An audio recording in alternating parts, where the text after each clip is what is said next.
ए wallet काढ तुझं. कौस्तुभने wallet काढलं आणि समोरच्या माणसाकडे दिलं. त्यात फक्त 200ची नोट होती आणि बाकी काहीच नाही. एक क्रेडिट कार्ड असेल पण ते चालू होतं की नाही तेही माहीत नाही. अरे ए दरिद्री, हे काय 200 रुपये? मी काय भिकारी वाटलं तुला? पटकन पैसे काढ, समजलं ना? अरे ही आहे ना. ए तुझ्या गळ्यातलं मंगळसूत्र काढ, ते तर सोन्याचंच असेल ना. काढ काढ पटकन. कौस्तुभच्या पाठीमागे लपलेल्या मृण्मयीला दुसऱ्या माणसाने पुढे ओढलं. आपण ऐकत आहात गुंतन्या आतुर फिरुनी या कथेचा पुढचा भाग सुरू करण्याआधी प्लीज माझ्या चॅनलला सबस्क्राईब करून घ्या आणि आधीचे पार्ट ऐकले असल्याची खात्री करून घ्या. चला सुरुवात करते. गुंतन्या आतुर फिरुनी भाग 65. ए चला उतरा खाली, जे काय आहे ते आमच्याकडे द्या. चले, कळतंय का? उत्तर म्हणालो ना. तो गुंड माणूस कौस्तुभला अरेरावी करत होता. दोघांनीही तोंडाला फडकं गुंडाळलेलं. मृण्मयी ही घाबरून खाली उतरली, कारण त्यांच्यातला दुसरा माणूस पाठीमागून तिला हात लावून उतरायला सांगत होता आणि तिच्या पाठोपाठ कौस्तुभ खाली उतरला. मृण्मयीला आपल्या पाठीमागे प्रोटेक्ट करत तो पुढे झाला. काय हवंय? काय हवंय सांगतोय ना. पैसे, दागिने, मोबाईल, जे काय असेल ते काढून द्या. ए पटकन काढ हा, उगा वेळ लावू नकोस. आमच्याकडं काहीही नाहीये, प्लीज आम्हाला जाऊ द्या प्लीज. कौस्तुभ हात जोडून म्हणाला. अरे नाही कसं? हे काय? बाईकच्या हँडलला अडकवलेली बॅग त्यातल्या एकाने जरा हिसक्यानेच काढून घेतली आणि ती तो उघडून पाहू लागला. मग अशी दोघांनी खरेदी केलेली त्यात तेच तिचे काही कपडे होते. अरे हे काय करायचे असलं? ए लवकर पैसे काढ हा, नाहीतर खरंच इथंच मारून टाकेन. समोर उभा असणाऱ्या माणसाने एकाएकी पाठीमागून चाकू काढला आणि त्याचा धाक दाखवत तो म्हणत होता. मृण्मयी तशी कौस्तुभला आणखीनच खेटली आणि त्याला पकडून उभी राहिली. कौस्तुभ ऑलरेडी तिला प्रोटेक्ट करत होता. ए वॉलेट काढ तुझं. कौस्तुभने वॉलेट काढलं आणि समोरच्या माणसाकडे दिलं. त्यात फक्त 200ची नोट होती आणि बाकी काहीच नाही. एक क्रेडिट कार्ड, ते बंद होतं कदाचित. अरे ए दरिद्री, हे काय 200 रुपये? आम्ही काय भिकारी वाटलो तुला? पटकन पैसे काढ, समजलं ना? अरे ही आहे ना. ए तुझ्या गळ्यातलं मंगळसूत्र काढ, ते तर सोन्याचंच असेल की. काढ काढ पटकन. कौस्तुभच्या पाठीमागे लपलेल्या मृण्मयीला दुसऱ्या माणसाने पुढं ओढलं. मी नाही देणार माझं मंगळसूत्र. नाही देणार? कशी देत नाही बघतोच ना. म्हणत त्याने तिच्या मंगळसूत्राला हात लावला तसं कौस्तुभने त्याला ढकललं. तिला हात लावायचा नाही हा, नाहीतर हात तोडेन मी.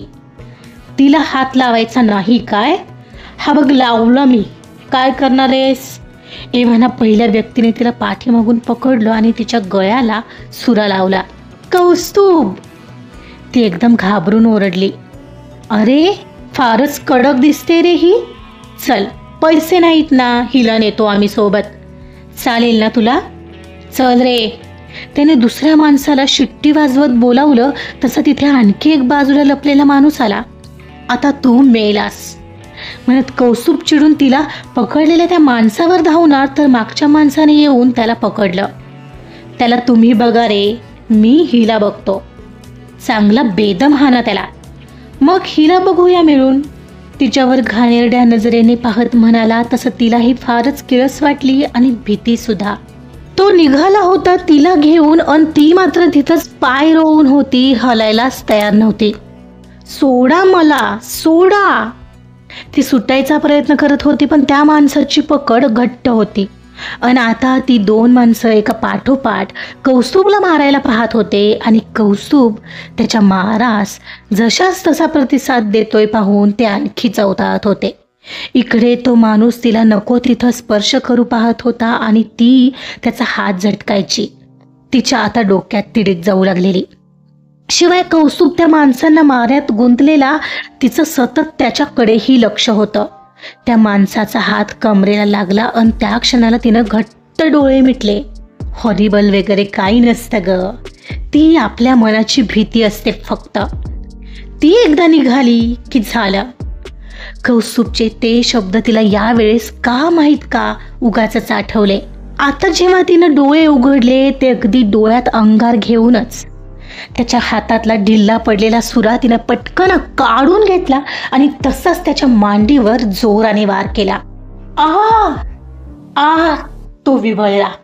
सुरा बऱ्यापैकी आत गेल्यामुळे तो पायाला पकडतच बाजूला झाला होता. आता तिचं लक्ष कौस्तुभकडे गेलं. ती धावतच त्यांच्याकडे निघाली. अरे सोडा त्याला, मला लागलं इथं, चला पळा. सुरा लागलेला माणूस ओरडत होता पण बहुधा त्या दोघांचं लक्षच नव्हतं. कौस्तुभ. तिच्या तोंडातून मोठी किंकाळी बाहेर पडली, कारण तिला समोरचं दृश्य पाहून हादरायला झालेलं. त्यातल्या एकाने कौस्तुभला मागून पकडलेलं आणि दुसरा त्याच्या जवळचा सुरा काढून कौस्तुभवर उगारायच्या तयारीत होता. तिने पटकन आजूबाजूला पाहिलं. त्यांच्याच कोणाच्या हातातली तरी एक काठी तिथं पडलेली तिला दिसली. तिनं ती पटकन घेतली आणि जोरात सुरा हातात असणाऱ्या त्या माणसाच्या डोक्यात घातली. आणि एकच नाही तर त्यापाठोपाठ अनेक वार ती त्याच्यावर करू लागली. तसा तो खाली स्वतःला वाचवत लोळू लागला. सोड त्यांना, नाही तर मारून टाकेन मी तुला. ती प्रचंड चिडलेली. मध्येच जमदाग्नीचा अवतार घेतलेला तिने त्याला इतकं मारलं की आता तो उठूच शकत नव्हता. तिचा सगळा राग बाहेर पडत होता आज. तोपर्यंत कौस्तुभनेही त्याला पकडलेल्या माणसाला पुढं घेऊन खूप मारायला सुरुवात केली. लोळणारा दुसरा माणूस उठू शकत नव्हता. मग मात्र ती दुसऱ्या माणसाकडे आली आणि त्यालाही चोपू लागली. सोडणार नाही मी आज तुम्हाला. जाल पुन्हा कोणाच्या वाटेला, जाल, अडवाल कोणाला, मागाल पैसे, म्हणत ती त्यांना बेदम चोपत होती. मृण्मयी सोड, जाऊ दे, आपण निघू, चल. आपल्याला त्रास देत होते ते लोक, मी नाही सोडणार. हो सोड, आपण निघूया आता, आणखी काही होण्याआधी, प्लीज, खूप वेळ झालाय. तो तिला समजावत म्हणाला आणि तिलाही त्याचं पटलं. तिच्या हातातली काठी बाजूला फेकून तो तिला त्याच्या बाईककडे घेऊन आला. पटकन बाईक स्टार्ट केली आणि तीही त्याच्या मागे बसली. मृण्मयी घट्ट पकड, मी फास घेतोय, म्हणत हेल्मेट घालून त्याने बाईक स्टार्ट केली आणि ती बसताच वेगाने पुढे घेतली. आणि मग मात्र ती बाईक घर आल्याशिवाय काही त्याने थांबवलीच नाही. गेटमधून बाईक आत आली आणि मृण्मयी उतरली. आता मात्र तिला घर येईपर्यंत बिलकुल झोप नव्हती. कधी एकदा घर येतंय असं झालेलं तिला. घर आलं आणि ती बाईकवरून उतरली तर तो उतरायची वाट पाहत ती त्याच्याकडेच पाहत होती. तो उतरला आणि त्याने हेल्मेट काढलं तशी ती त्याच्या जवळ आली. तुम्ही ठीक आहात ना? लागलं तर नाहीये ना तुम्हाला कुठे? ती त्याला तपासतच विचारणा करत होती. अगं हो, मी ठीक आहे मृण्मयी, तू ठीक आहेस ना? कुठे ठीक आहात? हे काही लागलंय तुमच्या हाताला? अरे बापरे, रक्त येतंय. हो, थोडं खरचटलं असेल मारामारीत. चल आत तर जाऊ. पण आता आई बाबा काय म्हणतील? आपल्याला खूप लेट झाला कौस्तुभ. रागावणार तर नाहीत ना ते? ओके डिअर, डोंट वरी, मी आहे ना. आणि हो, रागावतील समजा. म्हणजे आता हे असं झालंय, पाहिलं तर रागावतीलच ना. थोडं घ्यायचं आता ऐकून. तरी मी म्हणत होते नको तो म्युझिक प्रोग्राम पाहायला, तर नाही ऐकलं तुम्ही. काही झालं असतं मगाशी तर तुम्हाला. किती खराब लोक होते ते. ती रडवेली होऊन म्हणाली. असं कसं होईल मला काही? माझी एवढी स्ट्रॉंग बायको माझ्यासोबत असताना. अगं आठव, किती मारलंस तू त्यांना. चक्क माझ्या मृण्मयीने केवढं धाडस केलंय आज. तो तिच्या डोळ्यात पाहत म्हणाला आणि आत्ता कुठं तिच्या लक्षात आलं. अरे हो, ते सगळं आपणच केलं. बघ, मी म्हटलं होतं ना माझी बायको स्ट्रॉंग आहे. ऑफकोर्स आहेसच तू. तू ठरवलंस तर काहीही करू शकतेस मृण्मयी. आणि आज खरंच तू मला जिंकलंस. एवढं स्ट्रॉंग होऊन दाखवलं. हे सगळं बोलतानाही त्याच्या चेहऱ्यावर एक समाधानकारक हास्य रुळलेलं. तसा तिच्या तोंडून हुंदका बाहेर पडला आणि पुढच्या क्षणाला तिनं त्याच्या गळ्यात हात घालून त्याला जवळ ओढलं आणि त्याच्या घट्ट मिठीत शिरली. कितीतरी वेळ ती त्याच्या मिठीत होती. मघाचं घडलेलं सारं काही त्याच्या उबदार मिठीत शिरून विसरण्याचा प्रयत्न करत होती. आत्ता चालतं वाटतं सगळं. आपण अंगणात आहोत, आहे का लक्षात? तो तिच्या लक्षात आणून देत म्हणाला. असू दे, मी माझ्याच नवऱ्याच्या मिठीत आहे आणि दुसरं काही करत नाहीये. तिच्या तोंडून हसूच बाहेर पडलं. बरं चल, आत्तर जावं लागेल. थांब, माझ्याकडे असलेल्या कीजनेच दार उघडतो, म्हणजे कोणाला कळणार नाही आपल्याला एवढा वेळ झालाय ते. चल, तिला म्हणत तो तिला घेऊन मेन डोअरकडे आला. स्वतःच्या जवळच्या कीजने डोअर ओपन केलं आणि आत आला तर सोफ्यावर आई बसलेली. काय रे कौस्तुभ, ही वेळ आहे का घरी यायची? 12 वाजले. मृण्मयी, तुला त्याला नाही का सांगता आलं? आणि हे काय, हे रक्त कसलं? ॲक्सिडेंट वगैरे नाही ना झाला कौस्तुभ? अगं काही नाही, रोडवर दुसऱ्या कोणाचा तरी ॲक्सिडेंट झाला होता, त्यांना दवाखान्यात घेऊन गेलो होतो. मला काही नाही झालंय. आणि तू कशाला जागायचंस आमच्यासाठी आई? माझ्याकडे होती किल्ली, तू जाऊन झोप बरं आता. काय रे तुम्ही, उगाच जीवाला घोर लावता. जा आता फ्रेश होऊन घ्या म्हणत आई वर गेली आणि मग कौस्तुभ आणि मृण्मयी एकमेकांकडे पाहून तेही त्यांच्या रूममध्ये जायला निघाले. किती छान एन्जॉय केलं यार. या गुंडांनी सगळं फिसकटवलं. खूप अंग दुखतं यार मृण्मयी, प्लीज सोडून देशील? तो आत येतच म्हणाला. हो, तुम्ही फ्रेश होऊन या, मी पाहते.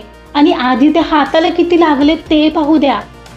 अगं नाही जास्त काही, मी आलोच म्हणत तो फ्रेश व्हायला गेला. तिच्या मात्र डोक्यामधून ते मघाचे प्रसंग जात नव्हते. कुठून अचानक एवढी शक्ती तिच्यात आली होती तिचं तिलाच कळलं नव्हतं. का ती शक्ती कौस्तुभने बोललेल्या शब्दांमधून आली होती, का ती तिच्याकडे आधीपासूनच होती?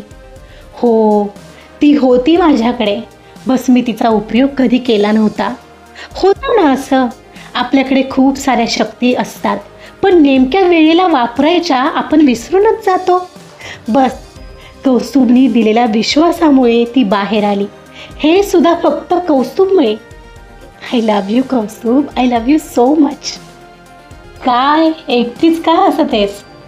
एकदम बाहेर आलेल्या कौस्तुभचा आवाज आला तशी ती गंभीर होऊन उठली. काही नाही, मी आलेच फ्रेश होऊन म्हणत ती हसत फ्रेश व्हायला गेली. अगं हसतेस का ते तरी सांग. बरं येशील ना बाहेर?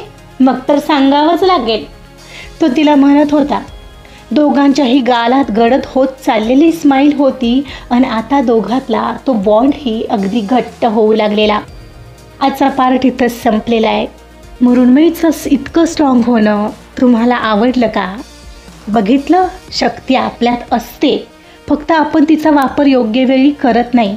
तर हे सगळं त्या स्त्रियांसाठी ज्या स्वतःला कमकुवत समजतात. कसं वाटलं आजचा पार्ट प्लीज आपल्या कॉमेंट्समधून नक्की कळवा. पुढचा भाग या कथेचा शेवटचा भाग असेल. त्यानंतर ही कथा इथं संपते आहे. कथेचा एक बोनस भाग असेल, तो मात्र येईल. Stay tuned.